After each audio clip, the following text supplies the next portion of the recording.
Everybody curious acknowledges that we are on the traditional territory of many nations, including the Mississaugas of the Credit, the Anishinaabeg, the Chippewa, the Haudenosaunee, and the Wendat peoples. Everybody curious. At an old telephone switchboard. Everybody curious, hotline, how can I help you? What if a person doesn't feel attraction to anybody? I'm sorry, I do not know how to answer that question. I will transfer you. Thank you for calling Everybody Curious. This is Spencer. How can I help you? What is someone called who has never had sex before? You know what? I don't actually know. Everybody curious, hotline. What is it called if someone isn't having sex? I'm sorry, that question is above my pay grade. I will transfer you. Please hold. In Everybody Curious land. Epididymis. E-P-I-D-I-D-Y-M-I-S. Epididymis. What is happening? Oh, I am practicing for the Everybody Curious spelling bee next week. Oh my gosh, can I play?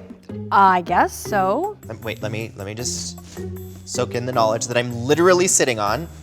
Okay. I got a word for you. Chromosome. Chromosome. C-H-R-O-M-S-O-M-E.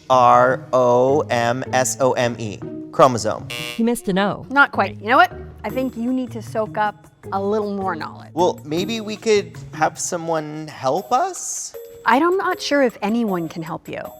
Well, I'm gonna call my friend Quinn to come hang out with us. Wait, you have other friends? I do. You're so popular. I know. Later. Spencer, I brought in some more friends from Everybody Curious from previous seasons. We've got some new friends here. Everyone, this is my great friend, Spencer. Hi, folks. Each of the young people runs up to a camera. Madison, Willow, Zach, Tallulah, Layla, and Carson. Spencer sits in his manual wheelchair. Spencer, this will be new to you, but those of you who have been here before probably recognize our trusty old question box. There are a lot of words that we use that are related to sexuality, and sometimes we don't know exactly what they mean. So I was wondering if you all have words that you're curious about, and if you wanted to pop some questions about them in the question box. Yeah. Mm-hmm. Well, I've got some paper, so you can grab one and pass that down. So just write down your question, shove it in the question box. They write on colored paper and put them in. All right, let's have a look at some of these questions. Nadine takes one out. What does the word virginity mean? That's a great question. She gets another. How would you define abstinence? Very good question, and I know that's one a lot of people have. Another question. What is asexuality? Wow, All right. we're going right in. We are, and it just so happens that we have an expert here in Everybody Curious Land who is the perfect person to answer these questions. She looks around. Someone looks in the window. Oh, hey, come on in. There he is. Hey. He carries a giant book. Whoa. Hi, Quinn. See, I told you, he has a lot of information. Quinn sits down with it. Woo! How's everyone doing? Good. So my name's Quinn, and I'm from an organization called Action Canada for Sexual Health and Rights. And I've brought this really amazing book with me today called Beyond the Basics. It's a tool to talk about sexual health and sexuality, and covers things like consent, anatomy, healthy relationships, all from an inclusive and science-based lens. We wanted to know about a few different words. Do you have that information in the book? Yeah, absolutely. All right. Willow. Can we talk about virginity first? 100%. Let me find the definition of virginity. Quinn tears out a page. Go. Virginity. Virginity is a term we use in society to describe someone who hasn't had sex. Interesting. What's the next word we want to know about? How about abstinence? That's a great idea. Okay, here's abstinence. Quinn tears another page from the book. Abstinence is someone's decision not to have sex for a certain period, maybe their whole life, or maybe until marriage. It could be for a variety of things. All right, and then what was our last word? Asexuality. Asexuality. Can we see what the book says about that? Absolutely, let's All find right. it. Asexuality is when someone doesn't feel sexual attraction to other people. They still might have romantic feelings and choose to date others, but they don't have sexual attraction to others. So can we talk a little bit more about virginity? You explained to us that virginity is when a person hasn't had sex before. And so my question is, what does that mean, not having had sex?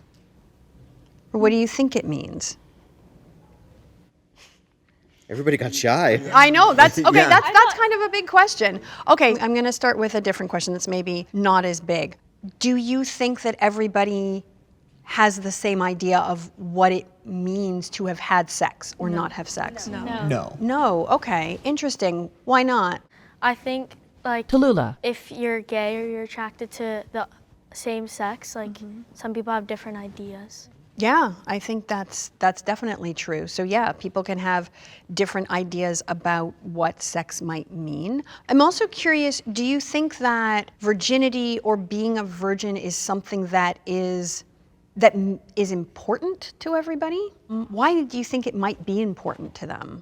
Because some people choose to wait till marriage, either just because they want to or it's like a religious. Yeah, it could be a personal choice, or it could be a choice that's informed by, some of our values. They could be religious or other things. Willow. Some people might be scared or like insecure of their bodies. Sure, yeah, they might not feel great about the idea of doing it because of how they feel about themselves, yeah. Carson. Some people might not know how. Yeah, like a lot of things in life, it takes practice, and it's not a thing that people necessarily know how to do. For some people, maybe virginity is something that isn't very important to them, or having that word or that label virgin, maybe it's not important for them.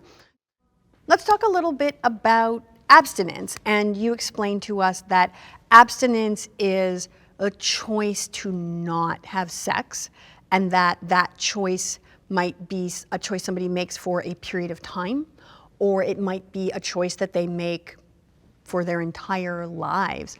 So with abstinence, if somebody has a sexually transmitted infection and they choose to abstain, then yes, there's no risk that they will pass that along to other people. What are some other reasons someone might choose to abstain? Some people might be scared that they could get pregnant. Yeah, absolutely. Oftentimes pregnancy could be a possibility, and they may not want that, so they may choose not to. Tallulah and Madison smile. Any other reasons folks can think of? Tallulah. Maybe they've like just did it once or a couple times and they just decided they didn't want to do it anymore.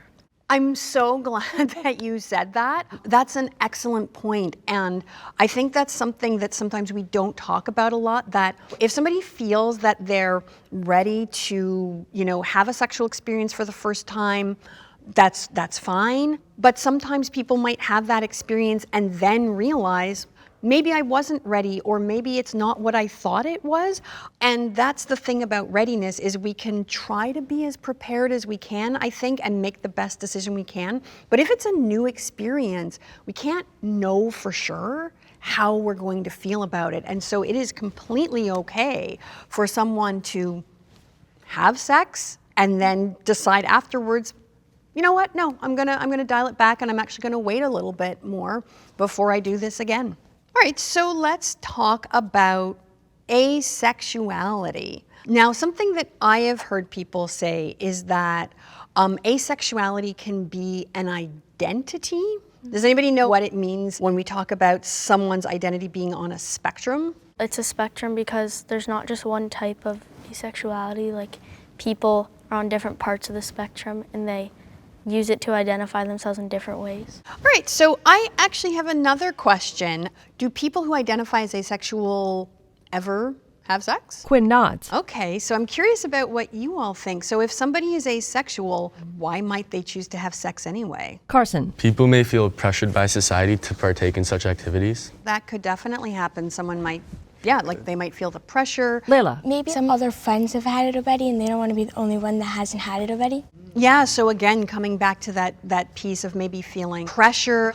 We may feel pressure from other people, but sometimes we can just feel pressure within ourselves because we want to feel like we're like everybody else and we're doing the same things that other people are doing. Tallulah. going back to what we said about the spectrum of asexuality, some people might just feel that they want to have a really, really strong connection with someone and they want to know it's the right person, and they just don't want to have meaningless sex or whatever, but when they find the right person, maybe that's why.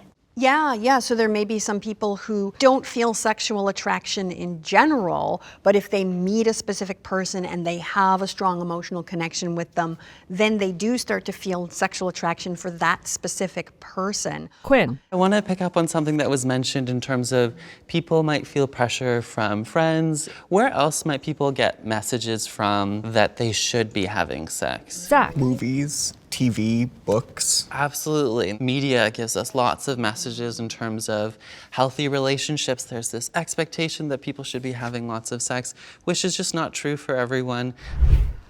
Okay, so now that we've had a chance to talk about some of these words, I have an activity that will help us explore a little bit more of maybe the difference between the definitions and the meanings. Later. For this game, we have 2 bus stops and 2 very good-looking bus drivers. What's going to happen is I am going to make a statement. If you agree with the statement, you're going to take Spencer's bus to Agreestown. But if you disagree with the statement, then you are going to take Quinn's bus to Disagreesville. A bus stop sign stands by each of them. A person can be abstinent and still kiss their partner. All the guests go to Spencer's side. Spencer, you have got a full bus. Yeah, there are no seats left. You can just kick back and relax because ain't nobody on your bus. Why do we agree? Why are we on this bus? Because kissing, like, isn't a part of sex. Well, it is. Well, it but is it's just a not part, sex. it But, just like, isn't it's sex not- itself. Yeah, that's You what I don't meant. think kissing is sex itself. Okay. Yeah. If you are abstinent, you don't kiss anybody. Agree? Disagree. They all go to Quinn. Okay, see ya. Okay, take a coffee break. Makes sense. So now I'm going to say you can be abstinent and still make out and maybe even do some like under the clothes stuff, some up top under the clothes stuff. Agree? Disagree. They all go to Spencer. Okay, we're just switching from one bus route to the other. I mean, it's either just like full on or nothing here. Why are we on the agree bus? Tallulah. Although for some people, like making out and like stuff like that might be a part of sex, it's not actually having sex. It's still not actually having sex. So now I'm gonna say, if 2 people's genitals touch each other, that's sex. Agree or disagree? They sit with Quinn. Oh, interesting. So we disagree that if 2 people's genitals touch, it's sex. So now my question is, how do we decide and how do we know when it's sex? Yep. Zach. I'd personally, at least, consider sex to be purposeful stimulation of sexual organs involving one or more people. Or Involving more one than or- one person. Okay.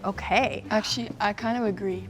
You kind of agree. Okay. Willow moves to Spencer. Fair. We can switch bus lines. Thank you for joining my bus. Yeah, absolutely. So something I've noticed already is that it takes a minute to decide which bus stop we want to go to.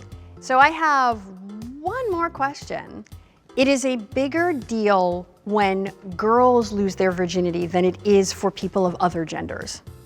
Greater culture. What society makes of it? Yeah, let's go with that. They all go to Spencer. Okay, so we're all going to Agreetown now. All right, so why do we agree with that? Being in high school and stuff, Tallulah. I feel like when people find out that guys have had a lot of sex, all their friends and stuff kind of like applaud them and they think it's like really cool. And when girls have done the same thing, well, I don't know if I could say the word, but they just, make fun of them and whatnot. Willow. I think that sometimes girls are told that they should wait till marriage more than guys are. Why do you think that might be? Girls' parents, especially their moms, will tell them not to do that just because they don't want them getting pregnant. But also, it's not even just about getting pregnant, it's also about, like, in high school and stuff, people will make fun of you if you're a girl.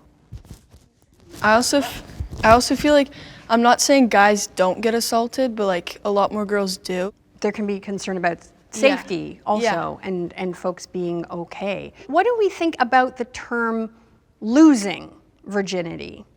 I think it's especially like when a girl does it too. They say, oh, you lost it, as if it was like something that they should have held on to. It sort of almost implies that you had something valuable and now it's gone and you're less valuable as a person.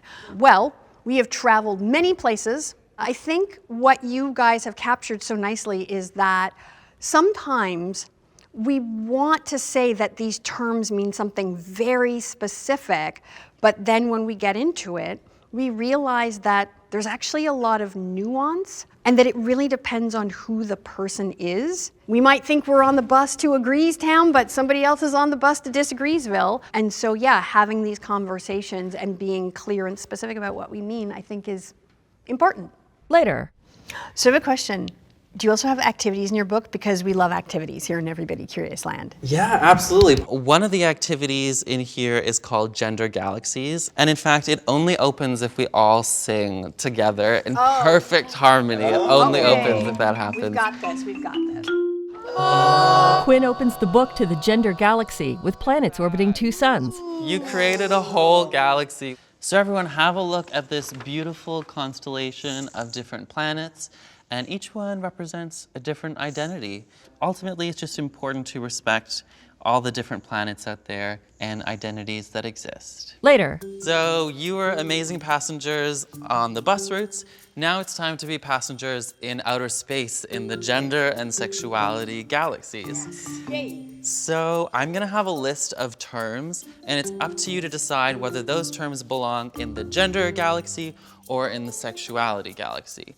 But before we do that, maybe we can define what gender and sexuality is.